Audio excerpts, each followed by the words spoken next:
సమస్య. వైఎస్ఆర్సీపీ వాళ్ళు ప్రతి జిల్లాలను పార్టీ ఆఫీసులు కట్టారు. ప్రభుత్వ సొమ్ముతో ప్రభుత్వ భూముల్లో పార్టీ ఆఫీసులు కట్టారు. ఇవి అక్రమంగా కట్టిన కట్టడాలు, ప్రభుత్వ సొమ్ముతో ప్రజల సొమ్ముతో ఈ పార్టీ ఆఫీసులు కడుతున్నారని టీడీపీ ఆరోపిస్తుంది. దానికి సమాధానం చెప్తూ పేర్ని నాని గారు, ఇది మేం చేసింది కాదు, ఇది 2017-18 సంవత్సరంలో 2016 సంవత్సరంలో చంద్రబాబు నాయుడు గారు ఒక జీవో తెచ్చారు.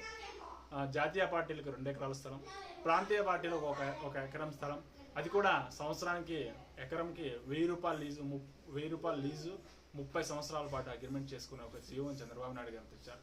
ఇది మేము తెచ్చింది కాదు అంటున్నారు. పేర్ని నాని గారు, చంద్రబాబు నాయుడు గారు తెచ్చిన జీవోని మీకు అనుకూలంగా మీరు వాడుకుంటున్నారు.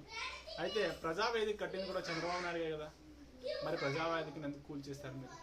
ప్రజల డబ్బుతో 5 కోట్ల రూపాయల సొమ్ముతో ప్రజల డబ్బుతో కడితే దాన్ని ఉపయోగించుకోకుండా మీరు ఎందుకు కూల్చేశారు?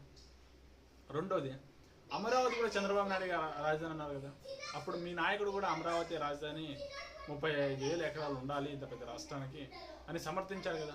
మీరు అధికారంలోకి రాగానే అమరావతి రాజధాని కాదు 3 రాజధానుల పాట ఎందుకు పాడాను? నేను చంద్రబాబు నాయుడు గారు చేశారని మీరు సమర్థించవచ్చు కదా. అంటే మీకు అనుకూలంగా, మీకు మీ పార్టీకి మీ కార్యకర్తలు అనుకూలంగా ఉండే జీవోలను వాడుకొని మీరు చంద్రబాబు నాయుడు గారి మీద చూస్తే ఎలాగా? అలాంటి తప్పుడు నిర్ణయాలు తీసుకున్నాడు కాబట్టేనేమో 2014 నుంచి 19 వరకు చంద్రబాబు నాయుడు గారు 23 స్థానాలు పరిమితం.